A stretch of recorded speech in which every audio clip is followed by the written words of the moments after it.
ہوا ہمیں اس سے یہ ایک سبق ملتا ہے عملی زندگی کے لیے کہ جو مالک ہے دنیا میں، جس کو اللہ نے عارضی ملکیت دے رکھی ہے، تو اس کو چاہیے کہ اپنے لیے اس صفت رحمت کو لازم پکڑے، کیونکہ یہ مالک کے ساتھ ایک قسم کی لازم ہے۔ جس شخص کو بھی اللہ نے اختیار دے رکھا ہے، چاہے وہ کتنا ہی اختیار کیوں نہ ہو،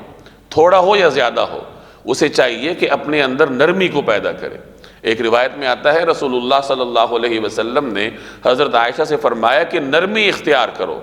کیونکہ نرمی کے ذریعے اللہ تعالیٰ جو کچھ بندوں کو دیتا ہے، نرمی کی وجہ سے اللہ جو کچھ بندوں کو دیتا ہے وہ سختی کی وجہ سے نہیں دیتا۔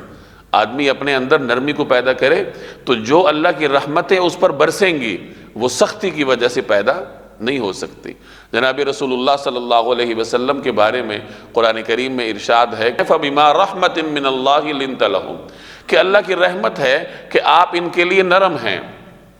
رحمت للعالمین ہیں۔ وَلَوْ كُنْتَ فَظًّا غَلِيظَ الْقَلْبِ، اور اگر آپ کے اندر سختی ہوتی لَانْفَضُّوا مِنْ حَوْلِكَ، تو یہ آپ کے پاس سے بکھر جاتے۔ گویا کہ یہ رسول اللہ صلی اللہ علیہ وسلم کی صفت رحمت تھی جس نے صحابہ کرام کو آپ کے ارد گرد جمع کر رکھا تھا۔ تو معلوم ہوا کہ اگر کوئی آدمی یہ چاہتا ہے کہ میرے ادارے میں یا جہاں میں ہوں یا میرے گھر میں میل جول ہو اور گھر نہ ٹوٹے، ادارہ نہ ٹوٹے، یا جو میری سوسائٹی ہے وہ نہ بکھرے، تو وہ اپنے اندر اس رحمت کو پیدا کرے، نرمی کو پیدا کرے، کیونکہ یہ نرمی اور یہ رحمت لوگوں کو جوڑ کر رکھتی ہے۔ تو اللہ جل